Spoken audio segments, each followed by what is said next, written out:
अंतर यात्रा में हमारे मन की आदतें, वचन की आदतें और काया की आदतें, तीनों ही आदतें लगातार हमें बाधित करती है, डिस्टर्ब करती है। आदतें चाहे अच्छी हो चाहे बुरी हो, आदतों का विज्ञान यह है कि जहां जागृति नहीं उसका नाम आदत। बिना सजगता से जो कुछ किया जा रहा है, यांत्रिकी रूप से जो कुछ किया जा रहा है, मैकेनिकली जो कुछ किया जा रहा है, वो सब कुछ आदत है।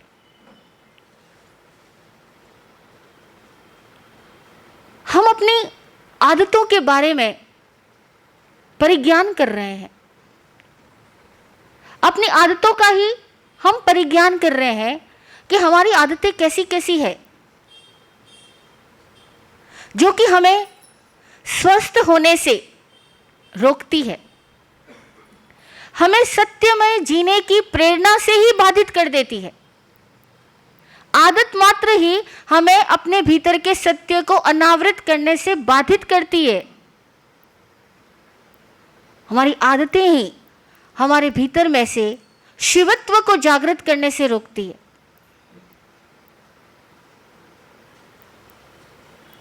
हमारी आदतें ही हमारे भावों के सौंदर्य को, भावों के संगीत को डिस्टर्ब करती है। और जो व्यक्ति आदतों में जितना ज़्यादा जड़ हो जाता है, आसक्त हो जाता है, गृह्ध हो जाता है, आदतों की जड़ता में गहराता जाता है, उस व्यक्ति को जैन सूत्रों की भाषा में आभिग्रहिक मिथ्यात्व वाला कहा जाता है। आभिग्रहिक यानी पकड़ के रख ली है बात जिसने, अड़ गया है जो। और ये अड़ना, ये जिद्दी होना, भला हम में से कौन ऐसा होगा जिसमें किसी न किसी तरह की जिद ना हो।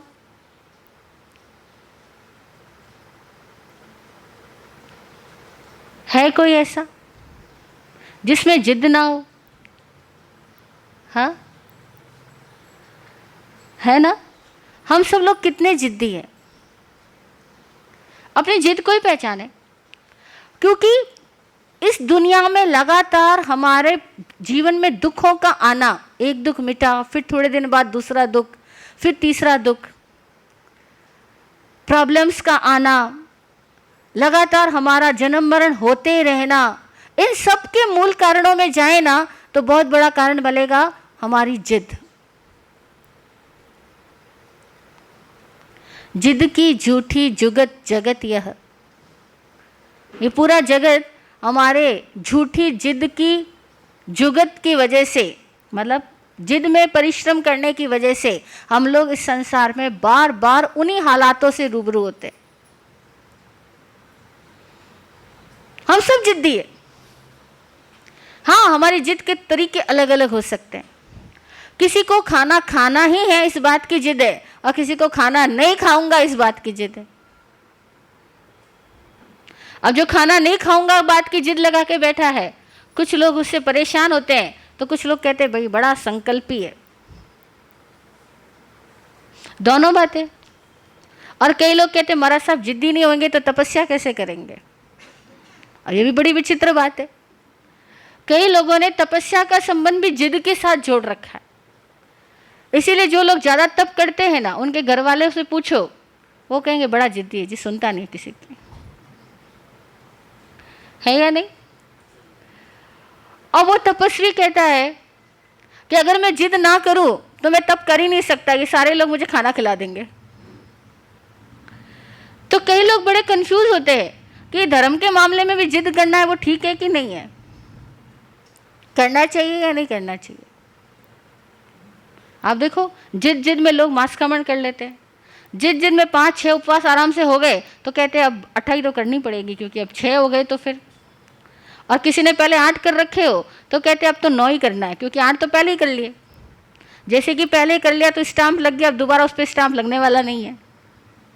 लोग ऐसे कहते हैं 8 तो पहले कर चुका, अब 8 क्या करना, अब तो दोहरा हो या सोरा हो, हमें तो 9 तो करना ही करना। वो जिद में आकर के तपस्या कर रहे हैं, क्योंकि 9 करना है, वो टारगेट बना लिया उन्होंने। तो बाकी के लोग हैरान है कि जिद में तपस्या करनी चाहिए या नहीं करनी चाहिए। एक सवाल पूछा किसी ने हमसे, आप लोग क्या जवाब दोगे?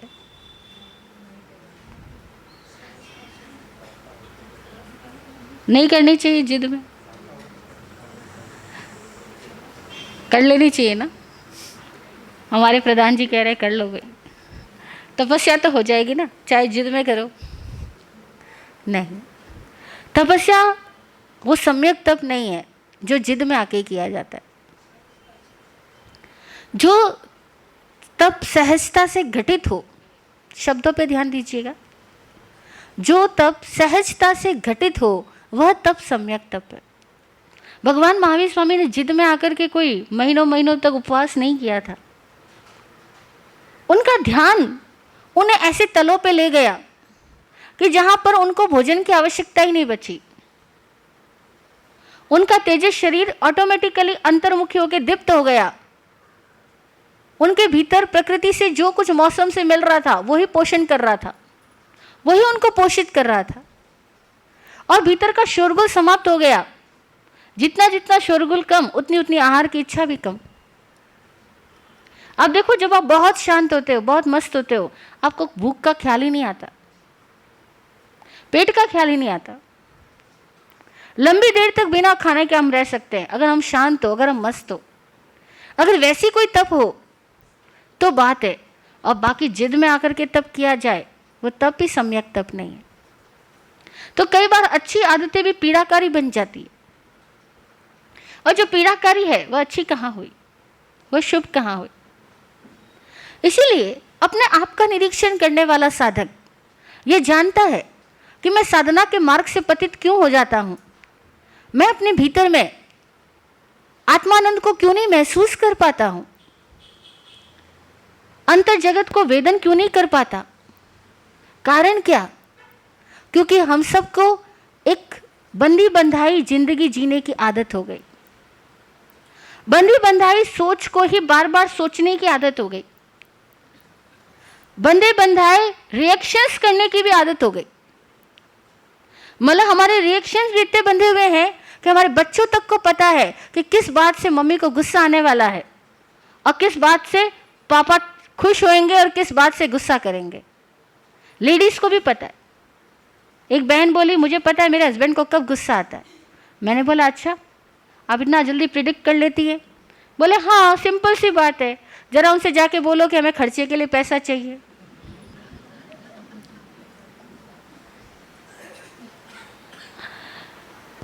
We all are too much predictable, क्योंकि हम सब लोग आदतों में जिंदगी जीते हैं, बंदी बनाई जिंदगी जीते हैं।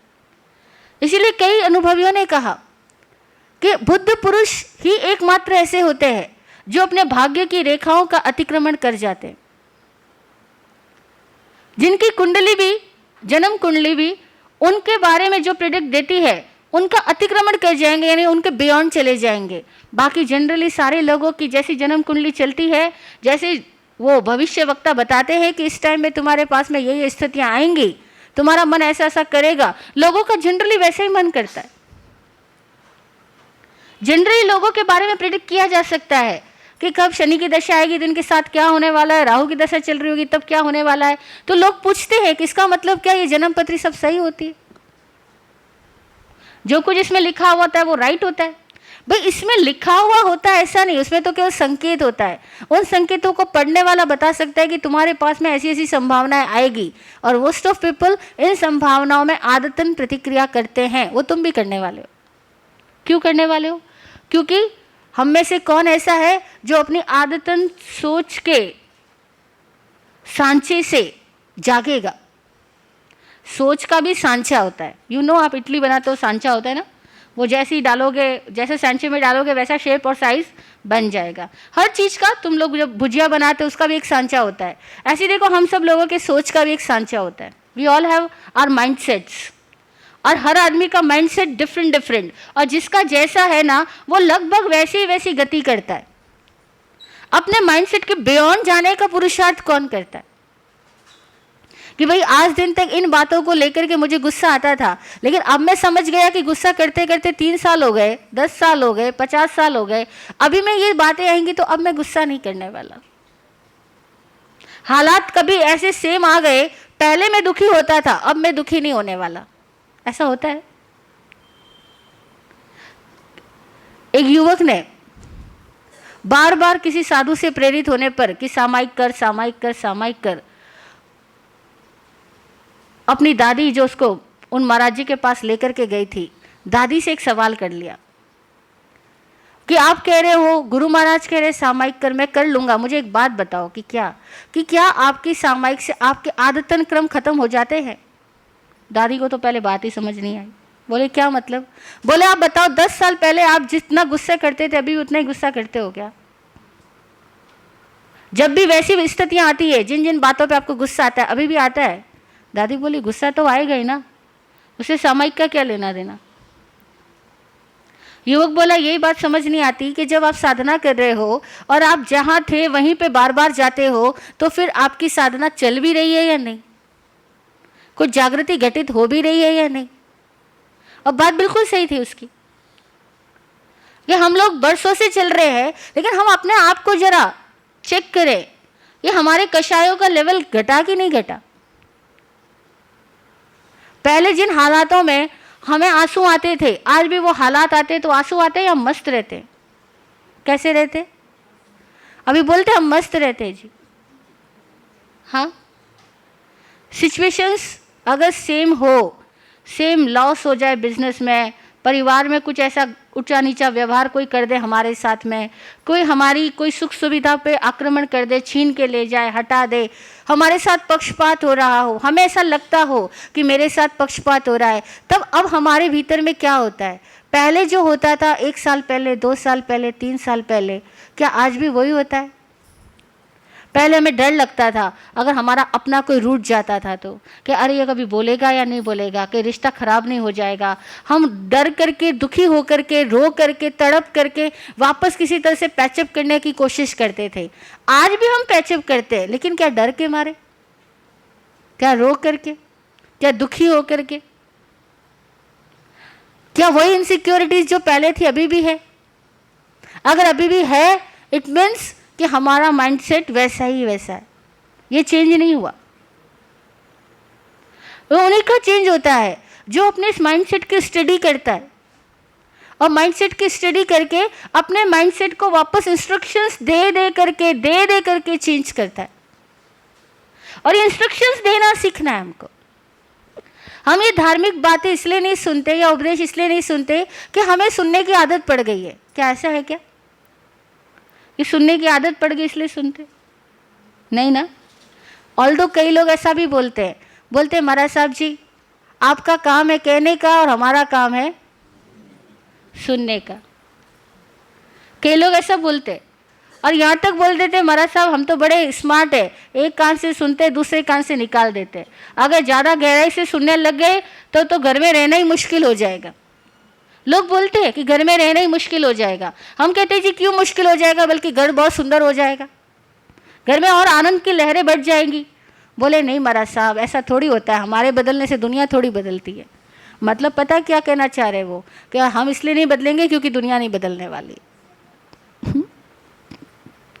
वो ये कहना चाह रहे हैं कि अगर हम क्षमा करें तो सामने वाले को भी क्षमा करना ही करना, सामने वाले क्षमा नहीं करे तो हम अकेले क्षमा करके क्या कर लेंगे। हम मस्त रहे और सामने वाला लगातार हमको दुखी करता रहे, हमें हर्ट करता रहे, तो अच्छा तो यही है ना कि हम भी वापस कुछ ना कुछ बोल ही दें। अगर हम मस्त हो गए सामने वाला नहीं हुआ तो परिवार का माहौल तो वापस वैसा ही हो जाएगा। हम लोगों के साथ बड़ी दिक्कत है, जरा सी कोई ज्ञान की बात हमारे पास आए और हमें समझ आए, एक तो हम चाहते हैं कि दूसरे पे अप्लाई करें, और कदाचित खुद पे अप्लाई करें तो हम चाहते हैं कि मैं थोड़ा सा चेंज हूं तो सामने वाले को भी किसी न किसी प्रतिशत में तो मेरे साथ सुधरना ही चाहिए। और ये कारणों से हम लोग जहां हैं वापस वहीं पहुंच जाते हैं। और ये हमारी सोच की त्रुटियां होती है, लेकिन ये त्रुटियां इतनी कॉमन है कि हम सब लोगों को वो सोच की बीमारियां ही नहीं लगती। हम इसलिए ना सुने कि हमें लोगों को सुधारना है, हम इसलिए ना सुने कि हमें किसी और को उपदेश देना है, हम इसलिए सुने कि हम समझें और हमारे समझने के साथ ही हम अपने आप को बदलें, खुद को इंस्ट्रक्शंस देना जाने कि जब जब हमारा माइंडसेट वापस पुराने रास्तों पर गति करने लगे तब तक हम अपने माइंड को कह सके अब नहीं, अब बस, अब विराम। अब मैं बोल के कहता हूं कि मैं अपने आप को दुखी नहीं करूंगा। अब मैं बोलकर कहता हूं कि मैं अपने आप को दुखी नहीं करूंगा। Are we ready for saying this line? क्या ये लाइन हम अपने आप को कहने के लिए तैयार है? ऐसा लग रहा है? कौन कौन तैयार है? जरा हाथ खड़े करके बताएंगे जिनको लगता है हम अपने आप को कहने के लिए तैयार है कि हर हाल में हम अपने आप को दुखी नहीं करेंगे।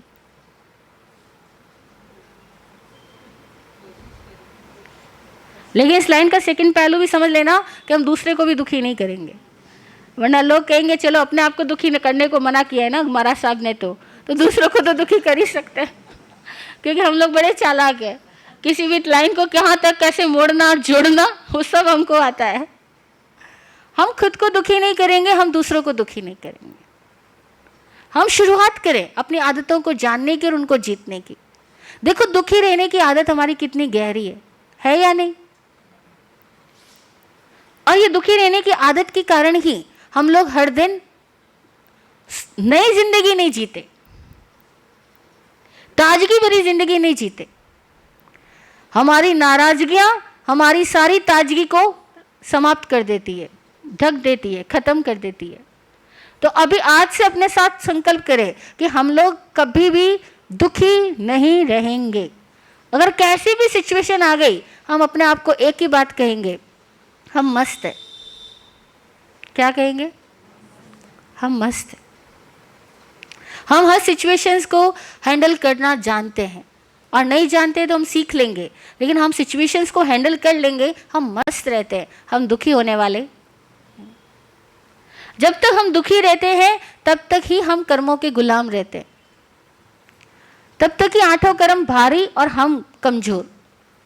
जिस दिन से हमने दुखी रहना बंद कर दिया हमारे ऑटोमेटिकली सारे कर्म चेंज होने लग जाएंगे, और अनंत जन्मों के अनंत कर्म भी एक जन्म में क्षय हो सकते हैं। तो फिर वो जन्म यही क्यों ना हो,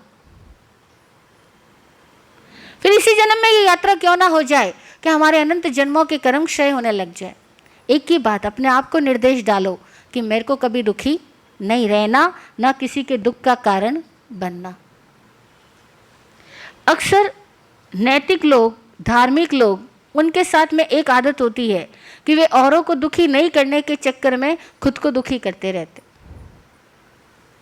अक्सर देखा हमने, जो ज़्यादा नैतिक धार्मिक कहलाता है, बनता है, उसके साथ में ये दिक्कत होती है। वो कहते हैं किसी और को कहूँगा तो वो नाराज़ हो जाएगा, किसी और को कहूँगा तो उनको गुस्सा आएगा, वे लोग क्या सोचेंगे, वे लोग बदलेंगे तो नहीं, ऊपर से मुझे चार और कहेंगे, वो मुझसे सुना नहीं जाएगा। अच्छा ये है कि मैं मन ही मन पी लूँ इन बातों को, और लोग मन ही मन खुद को बोलते जाते, और जितना मन मन में उन दुखों को सोचते हैं उतना ही खुद को कुंठित करते हैं, फ्रस्ट्रेशन इकट्ठा करते हैं और खुद को पीड़ा करते हैं, खुद की हिंसा करते हैं। और ये निज हिंसा हमें समझ ही नहीं आती। जितनी हम अपनी हिंसा करते हैं उतना ही हमारे अंदर के कषायों के स्तर की वृद्धि होती है। जितनी हम अपनी हिंसा करते हैं उतनी हमारी प्राणों की धारा ऊर्ध्वगमन होने की बजाय अतिपातित होती है, और जितना हमारा प्राणातिपात होता है उतना ही हम जहाँ जाएंगे उस पूरे माहौल के भी प्राणों का अतिपात ही करेंगे। ये नियम है। पर कई सो कॉल्ड धार्मिक लोग इस मनोविज्ञान को नहीं समझ पाते। वो क्या बोलते हैं कि हम गुस्सा करेंगे तो कर्म बनेंगे ना, हम तो दूसरों पे गुस्सा करते ही नहीं, हम तो खुद पे ही कर लेते। एक इंसान ने तो यहाँ तक बोल दिया कि हमारा सब 6 काय के जीवों की विराधना करते हैं तो कर्म बनते हैं। मेरे को तो कभी कुछ भी हो जाए मैं कमरा बंद करके अपने 8 आंसू रो लेता हूँ, किसी काय की विराधना नहीं करता। अब उनको बताऊं कि कैसे अहिंसा का मतलब क्या होता है। आप किसी जीव को नहीं सता रहे हो, किसी जीव को नहीं मार रहे हो ना, आप बोल के भी कुछ नहीं कह रहे हो, आप कर भी कुछ नहीं रहे हो, लेकिन आप कमरा बंद करके दुखी हो रहे हो, आर्त ध्यान कर रहे हो, रौद्र ध्यान कर रहे हो। अपने आप को ही गालियां दिए जा रहे हो। मैं ऐसी, मेरी किस्मत ऐसी, मेरे कर्म ऐसे, मेरे साथ ही ऐसा होता है, बचपन में भी ऐसा, अभी भी ऐसा, यहाँ जाऊँ तो भी ऐसा, वहाँ जाऊँ तो भी ऐसा। न जाने कितनी तरह के ऐसे नेगेटिव थॉट्स हम अपने मन ही मन सोचे चले जाते हैं और अपने आप को खुश आनंदित महसूस होने से रोक रहे होते हैं, खुद की खुशी में अंतराय बन रहे होते हैं। तब पता है हम क्या कर रहे हैं? आचारांग सूत्र के अनुसार जो एक की हिंसा करता है वो सबकी हिंसा करता है। एक की विराधना सबकी विराधना, और वो एक क्या? अपनी आत्मा की। अपनी आत्मा की विराधना सबकी विराधना है। अपने प्राणों का अतिपात सबके प्राणों का अतिपात है, क्योंकि प्राण तो प्राण है, वहां अपना पराया कुछ होता ही नहीं है। जो आदमी दुखी है वो आदमी हिंसक है,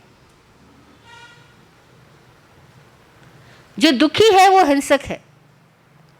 और हम अपने आप से पूछे, हम ज्यादा देर क्या रहते हैं, दुखी या सुखी? चलो मान लो कि आप में से कुछ थोड़े लोग ऐसे होंगे जो ज्यादा देर सुखी रहते होंगे, थोड़ी देर दुखी रहते होंगे, ठीक है ना? लेकिन अब एक और बात बताओ, दुख को हम जितनी गहराई से महसूस करते हैं, क्या उतने ही सुखों को भी? डेप्थ किस में होती है,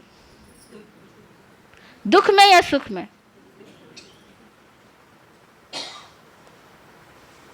सुख के क्षण ज्यादा होते हैं, दुख के थोड़े, लेकिन फिर भी डेप्थ हमेशा हमारे दुखों में होती है, क्योंकि दुख हमें इतने परिचित लगते हैं, इतने जाने पहचाने लगते हैं, दुखों से हमें इतना लगाव होता है, और दुखों के अंदर एकदम हमारी एक तो क्रिएटिव पावर बढ़ जाती है। हम दुख में इतनी सारी कल्पनाएं कर सकते हैं जितनी हो सकता है सुख में ना करें। हम दुख में कितना कुछ बोल देते हैं, सही कहा भगवान ने, कलयुग चल रहा है, पांचवा आ रहा है, कोई किसी का नहीं होता, जमाना स्वार्थी है, ये सब के सब झूठे रिश्ते नाते हैं। हम दुख के अंदर कितने सारे थॉट्स को क्रिएट करते हैं और पूरे जमाने भर को आरोपित ब्लेम्ड करते हैं, और ऐसा ब्लेमिंग चलती रहती है। लेकिन जैसे ही ये सारे दुख के दिन हट जाएंगे ना, तब याद करना वो सारे डायलॉग्स।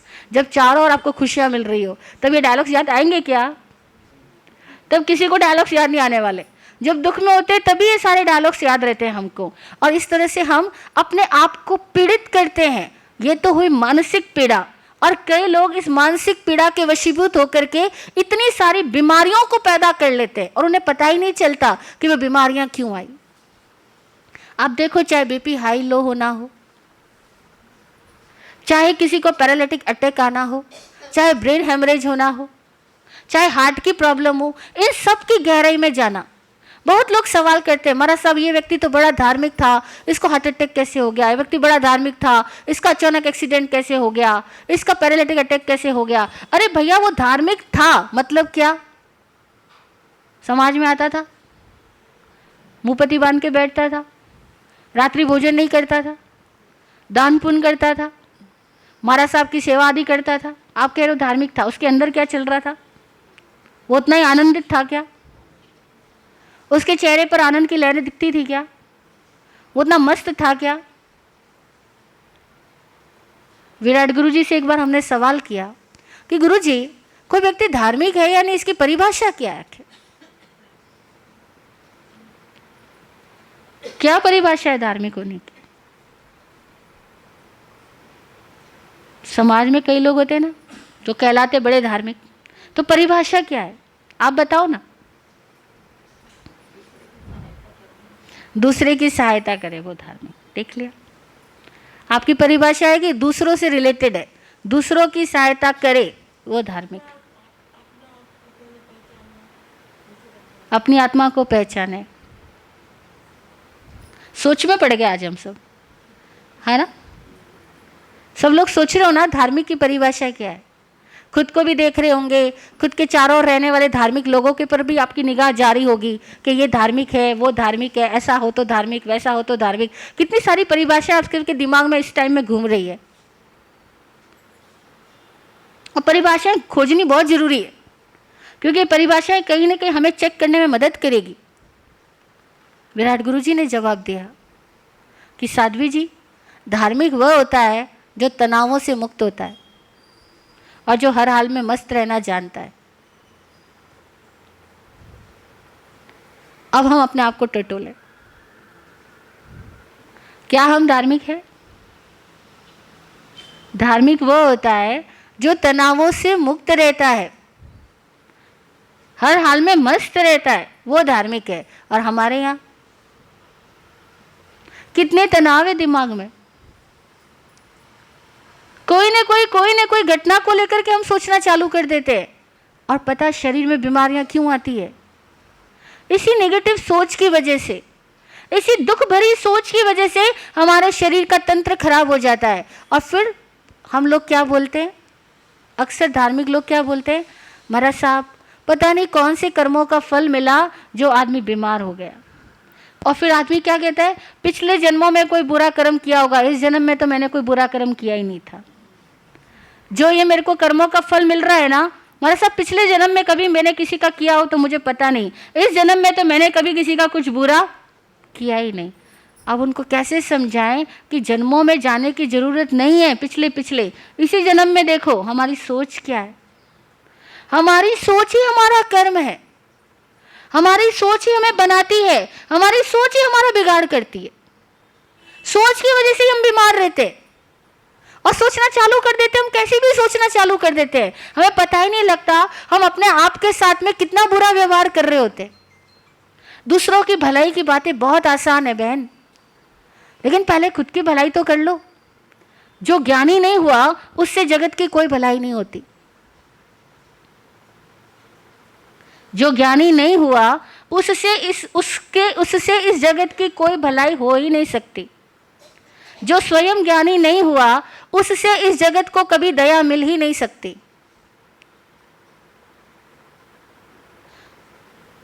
स्पष्ट कहते हैं सूत्र, परमम नाणम तो दया, परमम नाणम तो दया। पहले ज्ञान फिर दया। ज्ञान होगा तो दया होगी, बिना ज्ञान के कोई दया हो ही नहीं सकती। आपको लगेगा आप अच्छा व्यवहार कर रहे हो, किसी की भलाई कर रहे हो, किसी की सेवा कर रहे हो, किसी की मदद कर रहे हो, लेकिन एक्चुअल में वो आदमी अभी भी आपके प्रति मन में क्या विचार रखेगा देखना जरा। वो कहेगा ये पैसे वालों को बड़े घमंड है। वो कहेगा आज तेरे पास पैसा इसलिए कर ले दया, कल किसी दिन मेरे पास पैसा होगा ना, मैं भी दिखाऊंगा। हमने सुना ऐसे लोगों को। दो भाई थे, एक बहुत अमीर था, दूसरा भाई जो था उसकी ज़्यादा इनकम नहीं होती थी। वो दूसरे भाई के घर में कोई फंक्शन होने वाला था, तो बड़े भाई की वाइफ ने सोचा कि मैं अपनी देवरानी को जाकर के अपनी कुछ साड़ियाँ दे दूँ, कुछ गहने दे दूँ। उनके यहाँ जो फंक्शन है उसमें वो मेरी साड़ी और गहने पहन लेगी, क्योंकि उसके पास तो उतने हैं नहीं। उसने जाकर के बड़ी खुशी खुशी दे दिए। वो दे कर के निकली और मैं वहीं खड़ी थी। मैंने कहा कितनी अच्छी है ना आपकी भाभी, आपके लिए कितना करती है। वो तुरंत बोली क्या अच्छी है, पैसे का घमंड है इनको तो।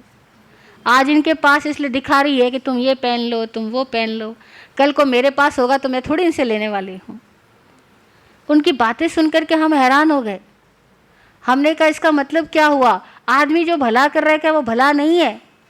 उस समय मुझे समझ नहीं आया कि क्या वो वाकई आउट ऑफ ईगो कर रही है, लेकिन थोड़ी देर बाद जब गुरुजी की कृपा से मनोविज्ञान समझ में आया तो समझ आया कि ऐसा ही हो रहा है, या जो दान ज़्यादा कर रहे हैं ना लोग उसके प्रति भी दुर्भावना रख रहे हैं। और कई बार दान करने वाला भी कहीं ना कहीं अहंकार से भर रहा है। बिना ज्ञान के सम्यक दान भी नहीं हो सकता, बिना ज्ञान के तब भी सम्यक नहीं हो सकता, बिना ज्ञान के शील भी सम्यक नहीं हो सकता, बिना ज्ञान के सही भाव भी नहीं आ सकते। इसीलिए तो ज्ञान की महत्ता है। उपाध्याय मेघ विजय जी हुए जिन्होंने आर्हत गीता को लिखा। आर्हत गीता में उन्होंने स्पष्ट लिखा है कि ज्ञान ही अमृत है, और ज्ञान होने पर ही दान शील तप भाव सभी सम्यक हो पाते हैं। बिना ज्ञान के कुछ भी कल्याण नहीं, बिना ज्ञान के पॉसिबल नहीं है। और ज्ञान किसका करना है? खुद की आदतों का, खुद की सोच का ज्ञान करना है हमको कि मेरी सोच कैसी है। मेरी सोच ही मुझे बीमार कर रही है। और जिसका जितना ज़्यादा मोह भरी सोच है उसकी बीमारियां उतनी ज़्यादा है। जिसकी जितनी चिंता भरी सोच है उसको उतनी बीमारियां ज़्यादा है। और कई लोग होते हैं जो चिंता नहीं लेते, और हम लोग उनको कहते हैं कैसे लोग हैं जी चिंता ही नहीं करते, उनको कोई चिंता ही नहीं है। तो जो चिंता ही नहीं करते उनसे भी मैंने जाके पूछा आप चिंता नहीं करते? बोले अपने काम से काम कर देता हूँ, बाकी एक्स्ट्रा चिंता करके क्या करना, जिसको करनी है करे। हमने कहा बिल्कुल ठीक बात है भाई, अपना काम पूरा कर लेते हैं, अपनी ड्यूटीज फुल करते हैं, उसके बाद में दूसरा क्या सोच रहा है क्या नहीं सोच रहा वो चिंता नहीं करते, वो मस्त रहते हैं। वो बड़ी लंबी उम्र के हो गए तो भी स्वस्थ रहे, और उनसे छोटे लोग बीमार हो गए। देखो जीने का ये भी एक तरीका है, हम बिना चिंता किए अपना कर्तव्य पूरा कर सकते हैं, और अपना कर्तव्य पूरा करने के बाद में हमें फिर कोई चिंता करने की जरूरत नहीं। लेकिन ऐसा होता है क्या? हम लोगों को घरों में क्या सिखाया जाता है? आप लोगों को घरों में क्या शिक्षा मिलती है? चिंता करो, है या नहीं? चिंता करो की शिक्षा मिलती है। आपका हस्बैंड किसी दिन किसी साल कम पैसा कमाए, अब बाय चांस से किसी साल खूब प्रॉफिट होता है, किसी साल कम, आप लोग उनको बार बार चिंता डलवाओगे या नहीं? आपका बच्चा है कम पढ़ता है, मार्क्स अच्छे लाता है, तब भी आप क्या करते हो? क्योंकि वो पढ़ता कम है, कम घंटे अपनी स्टडी को टाइम देता है, आप लगातार बोलते हो तुझे चिंता ही नहीं है, तेरे 10th का बोर्ड है, तुझे चिंता ही नहीं है, तेरे 12th का बोर्ड है। बच्चा कहता है इसमें क्या बड़ी बात है, बोर्ड। आपके ज़माने में बोर्ड बड़ी बात होती थी, हमारे यहाँ कोई बड़ी बात नहीं है। माँ कहती बिल्कुल चिंता ही नहीं होती। मतलब अभी तो माँ बाप अगर ये देखे कि बच्चे में चिंता नहीं है तो वे जब तक उसको करेक्ट ना कर दे ना, उसको चिंता करने वाला ना बना दे, तब तक उनको शांति नहीं मिलती।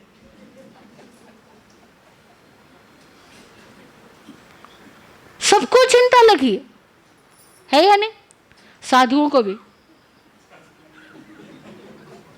आज के जमाने के सारे साधुओं को भी चिंता लगी है कि आज हमारे प्रवचन में लोग बड़े कम आए जी, चिंता हो रही है, कहाँ चले गए सर? कोई और साधु तो उनको बुला के नहीं ले गए अपनी उधर। कैसी चिंताएं कर रहे हैं हम? क्यों चिंता करना? जो चिंता करता है वो साधु ही नहीं होता, धार्मिक ही नहीं होता। साधु तो छोड़ो, धार्मिक होने की परिभाषा विराट गुरु जी की यह है, जो चिंता से मुक्त है, तनाव से मुक्त है, वह धार्मिक है। ये नहीं कहा रात्रि भोजन छोड़े तो ही धार्मिक होगा, जमीकन छोड़े तो ही धार्मिक होगा। अरे लाखों लोग जमीकन छोड़ देते हैं लेकिन नेगेटिव सोचना नहीं छोड़ते, चिंता करना नहीं छोड़ते। इसीलिए इस नेगेटिव सोच को चेंज करो। ये आदत माइंडसेट की आदत है। अपनी सोच के सांचे को पहचानो और अपनी सोच के सांचे को जागृत होकर बदल दो, तो हमारा एक्चुअल पुरुषार्थ होगा, वो हमारा धर्म ध्यान होगा। और तब हमारी आदतों को हम जीतेंगे ना, हम अपने में से ही नए रूपों को उद्घाटित होते हुए देख पाएंगे। हम सबके भीतर अनंत संभावनाएं हैं, अनंत अनंत योग्यताएं हैं, लेकिन उन सबको उद्घाटित करने के लिए बाहर की जो खोल है ना, जो बड़ी स्ट्रांगली हमने बनाई है, इस खोल को हमें हटाना होगा। चाहे वो सोच की खोल हो, वो वाणी की हो, वो क्रियाकलाप की हो। हमने अपने चारों ओर कितनी बड़ी बड़ी ईंटें लगा लगा करके एक दीवार खड़ी करी है, उस दीवार को हमें ही ढहाना होगा। हाँ, कोई और बोलेगा तो बहुत बुरा लगेगा। आप साधुओं को तो माफ़ कर दोगे, हम आपको कुछ भी बोलेंगे चलेगा, आपके घर वाले कुछ बोलेंगे ना, आप सबको बहुत बुरा लगेगा कि ये मेरी आदत के बारे में क्यों बोलते हैं, इनको अपनी आदत नहीं दिखाई पड़ती। हाँ, जरा कोई और बोल दे तो हम तुरंत यही कहने वाले हैं, आप हमें उपदेश देते हो, जरा खुद को तो देखो। पर यहाँ महाराज जी को तो आप नहीं कहोगे, उनको बख्श दोगे, है ना? तो हम कह रहे हैं कि हम खुद ही खुद को देख लें। हम केवल आपको मदद कर रहे हैं, हम कोई उपदेश नहीं दे रहे। हम केवल अपनी बात कह रहे हैं कि अपनी आदतों को हम देखना चालू करें और एक एक आदत पर अभ्यास पूर्वक विजय पाएं, एक एक आदत पर। और एक दिन में सारा काम नहीं होगा, सतत अभ्यास की जरूरत होगी। हर हफ्ता में हम अपनी एक आदत को टटोले कि इस एक हफ्ता में मैं इस एक आदत को जीतने का अभ्यास करूंगा। कोई एक आदत, जैसे किसी को आदत है घंटों घंटों बैठ करके बतियाने की, आलतू फालतू, इधर की उधर की, सब जगह की, ठीक है। अगर आपको लगता है कि मेरी आदत मेरी बहुत एनर्जी को ख़त्म करती है, मेरे दिमाग को भारी बनाती है, मेरे दूसरे अच्छे कामों को होने से रोकती है, मेरा सारा समय को जाया करवाती है, मैं एक हफ्ता तक लगातार प्रैक्टिस करूंगा कि ये आदत मेरे में से डिलीट हो जाए। किसी को एक आदत है कि मेरे को आदत है किसी भी बात को लेकर के दूर दूर तक सोच में चले जाने की। जैसी घटना एक होगी ना, हम लंबी दूर तक चले जाएंगे।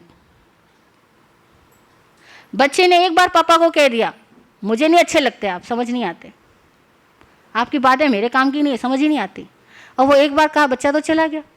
हो सकता है बच्चा 2-4-5 घंटे में भूल जाएगा, 2 दिनों में भूल जाएगा। पिताजी ने क्या किया, उस बात को लिया, लंबी दूर तक पहुंच गए, यात्रा करने लग गए। यानी बुढ़ापे में ये होने वाला है, यानी आगे समय में ये आएगा, ये बच्चे कोई काम नहीं आएंगे, मुझे क्या क्या करना, क्या क्या नहीं करना, मेरी ज़िंदगी कैसे बीतने वाली है, मुझे कहाँ पैसा इन्वेस्ट करना है। वो इतनी लंबी सोच में चले जाते हैं। उनको बोलो भैया इतनी लंबी सोच मत करो, अभी की बात करो ना। ऐसे तो डायलॉग्स घर में रोज़ होते हैं, अगले दिन तक ख़त्म हो जाते हैं। और आप वजन मत दो तो डायलॉग्स तो वैसे ही ख़त्म हो जाने वाले हैं। वजन दोगे तो डायलॉग्स का इफेक्ट ज़्यादा आएगा, वजन ही मत दो। लेकिन आदत पड़ी हुई है लंबा सोचने की, नेगेटिवली लंबा सोचने की, है ना। तो अगर ऐसी कोई आदत है तो समझ आ गई कि मुझ में ये आदत है, खुद से कहो कि मैं आने वाले 1 हफ्ता तक, आने वाले 10 दिन तक, आने वाले 15 दिन तक अपनी इस आदत पे काम करूंगा, ये आदत अपने में से डिलीट करूंगा।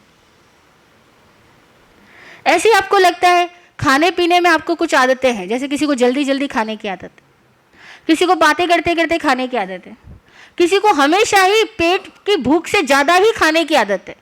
और बहुत सारे लोग होते हैं जिनको ऐसा लगता है कि जब तक वो भूख से कुछ ज़्यादा ना खाए तब तक कुछ खाए ही नहीं है। उनके पेट पे जब तक वजन ना पड़े ना, उनको लगता ही नहीं भोजन किया भी है कि नहीं किया है। तो अगर ऐसा कुछ आदत है तो हम अपने अंदर एक इंस्ट्रक्शन डालें कि आगामी 1 वीक तक मेरा खाना पूरी सावधानी के साथ होगा। मैं अपना खाना अपनी भूख से कम या भूख के अनुरूप खाऊंगा। एक और भी भूख से ज़्यादा होने लगेगा तो मैं ठहर जाऊंगा।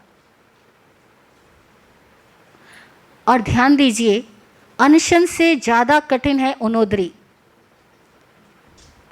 उपवास फिर भी आसान है, पर भूख से कम खाना, खाते हुए कम खाना बहुत मुश्किल है। खाते हुए कब ब्रेक लगाना ये जानना बहुत मुश्किल है। चुप हो जाना आसान है, बोलते हुए कब बोलना बंद कर देना है वो जानना बहुत मुश्किल है। और ये हमें सीखना है। सबके भीतर बहुत सारी आदतें हैं, हमें अपनी आदतों पे वर्क करना है। और खुद पे वर्क करो तो एक्सपीरियंस गेन करोगे, और जब आपका अपना एक्सपीरियंस होगा ना, आपको वो आनंद से भरेगा। वरना क्या होता है, हर साल हम चौमासे में बड़ी बड़ी बातें सुन लेते हैं, बड़ी बड़ी तपस्याएं भी कर लेते हैं, लेकिन उसके बाद हमारा लाइफ का स्तर, जीने का स्तर, सोचने का स्तर, हमारी आदतों का स्तर लगभग कंटिन्यू वैसा की वैसा रहता है। और तब सवाल भी उठते हैं, कई लोग पूछते हैं, महाराज साहब ये क्या होता है चौमासे में, ये 2 महीने अचानक सारे लोग धार्मिक हो जाते हैं, उसके बाद क्या हो जाता है। हमें भी बड़ा सवाल उठता था। हम भी हर साल रिसर्च करते थे कि 2 महीने अचानक लोग धार्मिक हो जाते हैं, फिर अचानक क्या हो जाता है। इसका मतलब क्या वो धर्म की विशेषता 2 महीने में होती है? हाँ, ऐसा नहीं है। जिसे समझ आया उसके लिए हर दिन हर पल जिंदगी का हर एक क्रम जागृत क्रम होगा। जिसे नहीं समझ आता है, जिसे केवल आदतन करने की ही आदत है, अब कई लोगों को क्या है, पूजा पाठ करना है, सुबह उठ करके जितनी मालाएं फेरनी है सो फेरनी है, चाहे दिमाग कहीं जा रहा है, चाहे वो क्या कर रहे हैं क्या नहीं कर रहे, उन्हें कुछ नहीं पता। जिनको जितनी गाथाओं का स्वाध्याय करना है, वो उनको नाम स्वाध्याय कह रहे, मैं तो उनको स्वाध्याय भी नहीं कहती, रिपीटेशन करना है। जितनी गाथाओं का रिपीटेशन करना है वो कर लेंगे। वो किस गाथा में क्या कहा गया है, उसका मीनिंग क्या है, उसके अंदर उनमें भाव क्या लाने हैं, कुछ नहीं पता उनको। उनको केवल रिपीट करना है और संख्या पूरी होते उनको तसल्ली हो जाती है। आज मेरा पाठ पूरा हो गया तो मेरे को तसल्ली, आज पाठ पूरा नहीं हुआ तो बेचैनी बनी है कि मेरा पाठ पूरा नहीं हुआ। लेकिन पाठ जब पूरा होता है तब क्या होता है, केवल एक आदत का सुकून मिलता है, असली सुकून नहीं मिलता। असली सुकून कुछ और है, आदत का सुकून कुछ और है। आदत का सुकून तो ऐसा है कि जिसको चाय की आदत होती है ना, जब तक चाय नहीं मिलती सुकून नहीं मिलता, चाय मिल जाती है उनको सुकून मिल जाता है। ऐसे ही लोगों ने कई तरह की अच्छी चीज़ों का भी आदत बना रखी है और उसको भी वो सुकून तो पा लेते हैं, लेकिन वो सुकून असली सुकून नहीं है, असली शांति नहीं है। वो तभी होती है असली शांति जब हम अपने ऊपर कोई तरह के आवरण ना रखें, आदतों में जिंदगी ना जिएं, तो अपनी आदतों पे थोड़ा अभ्यास करेंगे। तैयार हो ना आप? आज आपने कौन सा नियम लिया है? हर हाल में दुखी नहीं रहना, दुखी नहीं करना। हाँ, ये भी साथ साथ ध्यान रखना, दुखी रहना नहीं और दुखी करना नहीं। अब इस पे काम करो। जरा भी कभी भी दुख आने लगे तो आप अपने आप को क्या बोलोगे? मैं मस्त हूं। क्या बोलोगे? मस्त हूं। चेंज करना अपने आप को। फिर देखो आप लोगों के चेहरे खिले हुए फूल की तरह होंगे। कई बार हम सोचते हैं सूरज उगता है तो सारी हरियाली कितनी सुंदर हो जाती है, सारे फूल कितने सुंदर हो जाते हैं। एक आदमी है जो नींद में से उठता है, उसका चेहरा क्यों नहीं खिला हुआ दिखता? बाकी सब खिले हुए मिलते हैं, पक्षी भी गीत गाते चहचहाते, एक हम लोग ही होते हैं जिनको सुबह उठते के साथ में हमारा चेहरा। बस एक छोटा सा निवेदन आप सबसे। कई लोग साधु संत आपको पचकान कराते हैं, चौमास आया है, रात्रि भोजन छोड़ो, जमीकन छोड़ो, ये करो वो करो। हमारे द्वारा एक छोटा सा निवेदन, पसंद आए तो स्वीकार करना। जब भी नींद से आंख खुले, मुस्कुराते चेहरे के साथ। नींद में से आंख खुले, आपके पास कोई हो ना हो, कोई सामने हो ना हो, कोई बात हो ना हो, खुद को ही देखना और खुद ही मुस्कुरा देना। पूरे स्माइलिंग फेस के साथ बिस्तर से बाहर आना और स्माइलिंग फेस के साथ ही सोने जाना। करो।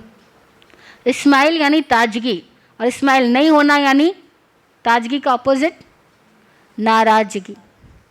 खुद से नाराज हो तो स्माइल नहीं होगी, खुद से खुश हो तो स्माइल होगी।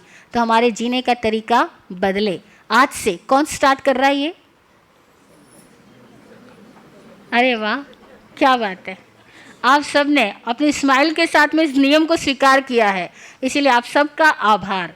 जय हो, जय हो, जय हो।